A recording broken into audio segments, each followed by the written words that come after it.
chị đây bạn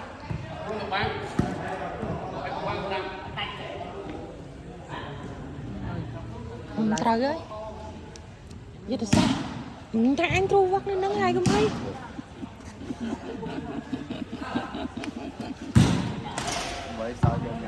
anh tru vắt lên nắng cái tới là anh nơi chị ít tay luôn em tham mơ bao tốt đừng khinh cái này lại lai đó lai neri trong neri tẹt trong ngọn mưa mới cao đó nè à khôn lột vay thôi mong mình mưa tẹt nó cắt rồi mưa anh vàng màu mùi đồ vậy mai tốt nó không ai đấy màu váy á váy đây mình pal ôi à trong neri tuột mong bay tuột màu đồ đằng hai thì chẳng vậy thì năng mong pal ôi ra không ôi đập luôn luôn nó không ai rất tốt năng bảy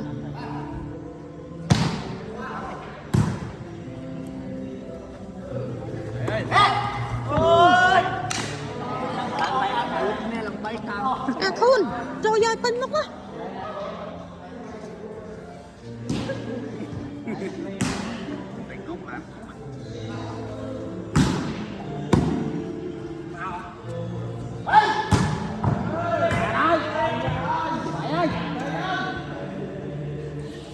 rẽ tam vô bôi mà tiếp rồi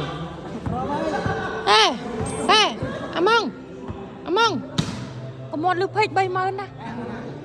đồ này con à à mong có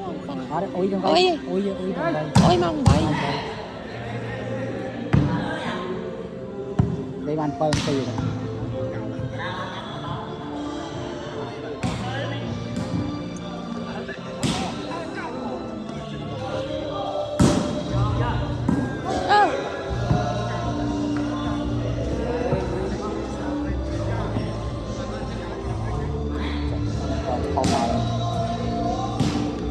ôi một cái thôi mà nhau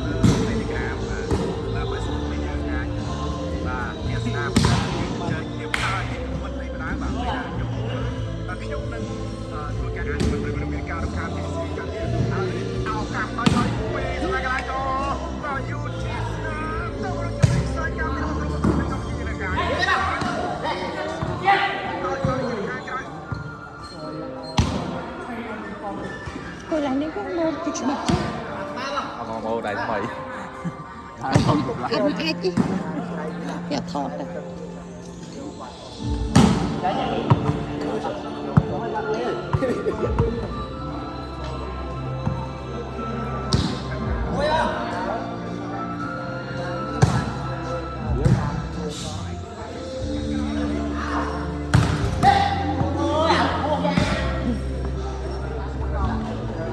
khôn ơi đại men nó đầy trong tuần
Bắn nắng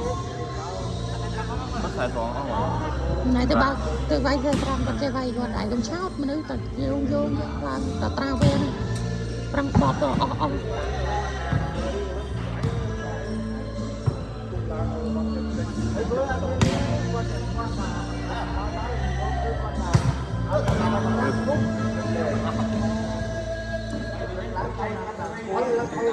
thế này thế này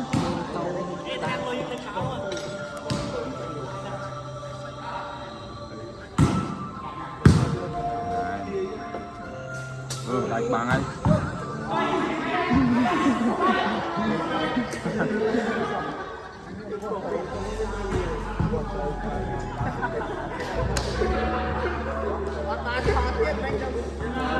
Thôi cầm đá lái cho hốt này, cho cầm kia không?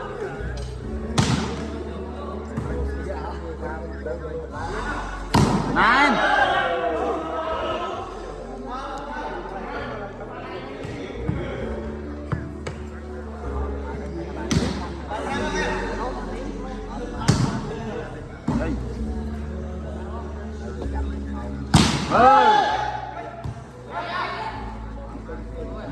ôi mà khu nào lột đẹp luôn nữa lột chạm luôn nữa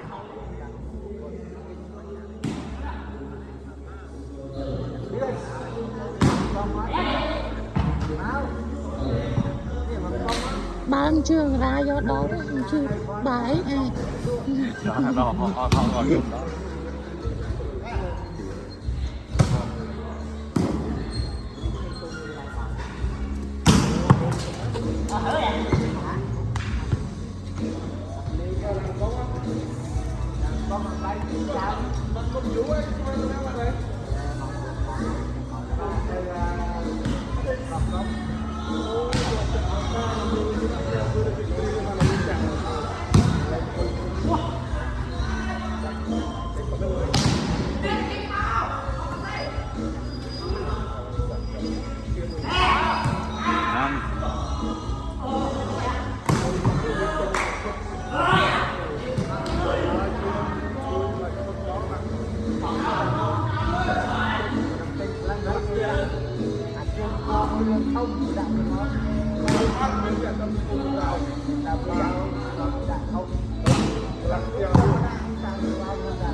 tôi còn chua với anh được rồi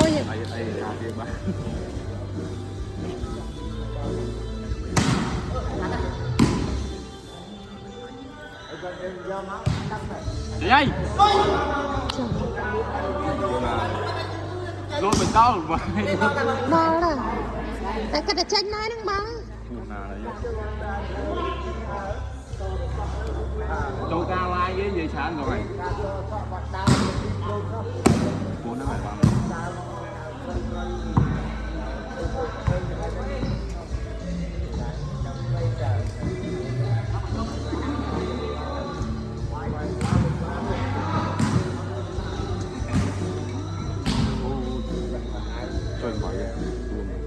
bảy phần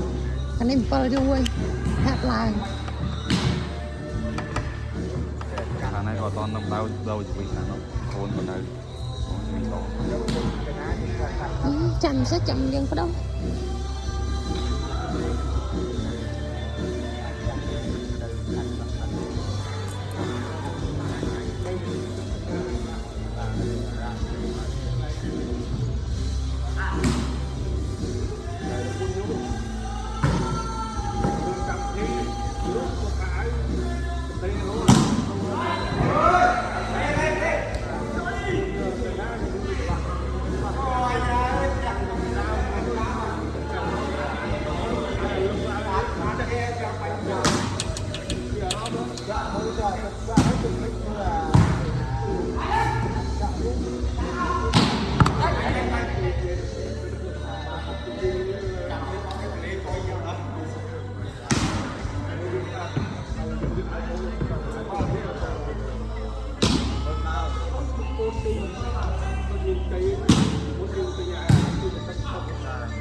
cái đâu ta ráng nè tập lên sao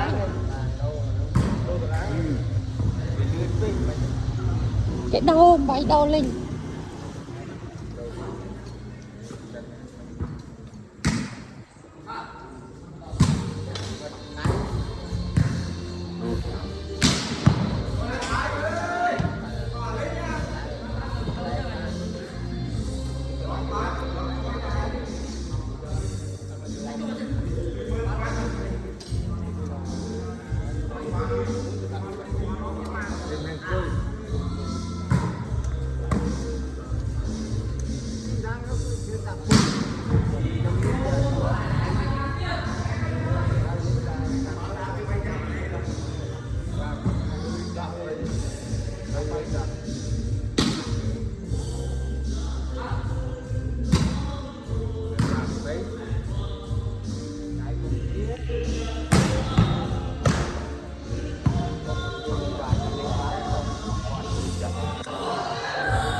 có thoát đi đấy ông vậy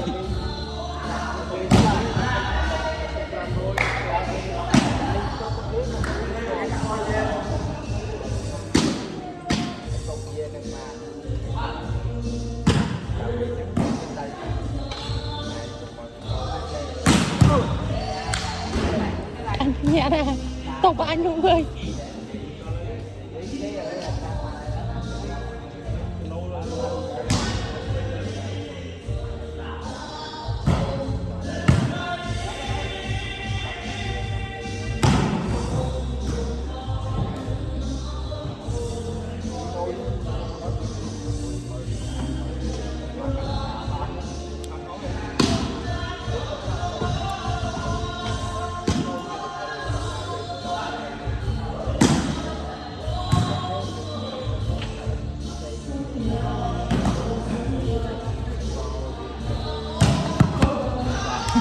chó một tròn đúng không?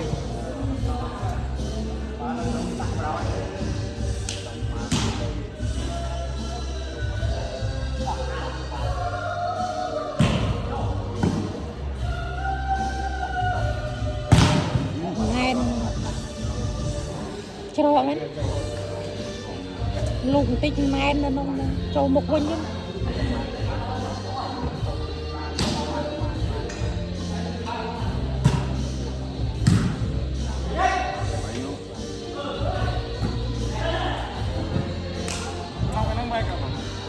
cạp quay cạp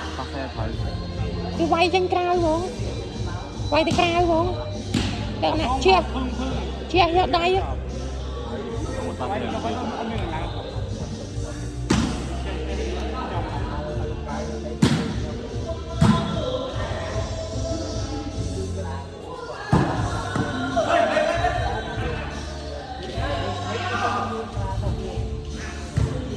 đây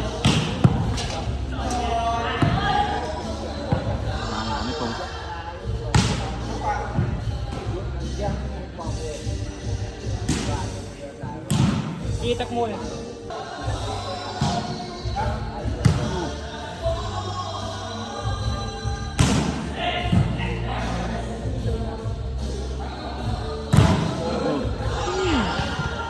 chia khăn như việc tún na việc chester việc lẹ cái dầu bàn này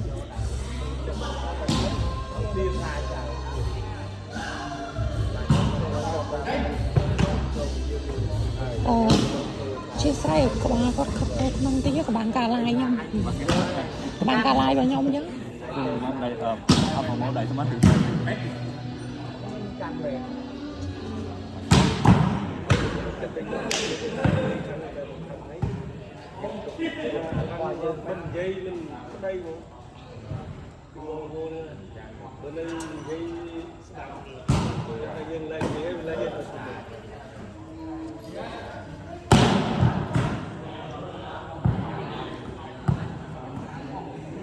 trong villa bên đây này đấy chắc cái lỗ đó mình lên ngoài khôn đòi để mình này lên ngoài khôn như là